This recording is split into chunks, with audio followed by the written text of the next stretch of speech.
What was your motivation to do a program with BACS and why SAP?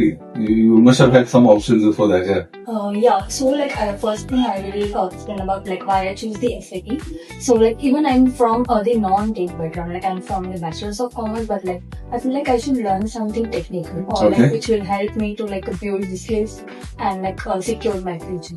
And the second thing is like about the BACS. The first thing which like I do is research. When I research about the BACS, I feel like it's a best institute. Like I can trust. Thank you for calling us the best institute. Yeah. And like the people trust. Like they help me out like throughout my journey.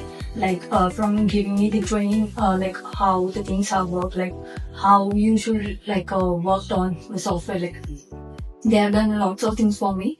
And the second thing is that like after my certification course like a completion, they also helped me out to like for the examination. Like they directed me, like, instructed me like how you should like get ready for the exams and all that. Yeah. You cleared your exam in the first attempt? Yes. Oh, brilliant. Thank you so nice. Much. And the third thing is like they also helped me out for like how to go for the interview, like what things should taken care of, like how you should behave, what should be your attitude, like what kind of questions they will ask. So these are like things they have like instructed me, like this helped me out. Has it been helpful? I mean, has your journey at the interview been that much more smoother by virtue of the additional session that you did? Yes, definitely. Great. Congratulations. So, you got a job with Safran. Yes. Okay, Safran, by the way, is Europe's largest aerospace company, and I think so it's a privilege for us that our students are getting recruited by Safran, and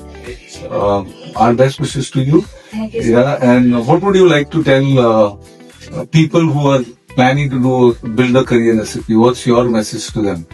I feel like the first thing you should do, like you should have like understanding of what SAP is, and second thing, it should be like your interest. Like if you are not doing because someone is taking you to do it. Correct. So this is the another thing, and the third thing is like if you are going for the SAP, the thing which you have to understand that you have to upgrade yourself. Like you have to develop skills according to the time. Like you have to upgrade. You have to work hard. You have to study. I mean, you got to be regular for your classes. Yeah. You got to do your practice properly. As an institute, I can get you good, industry expert trainers. I can provide you the infrastructure for, so that you can practice on the servers. At the end of the day, it is you who go for the interview. Yeah. I can only prepare you. Yeah. So nice of you. Thank you very much, and our best wishes to you. Thank you so much. Thank you. Yeah.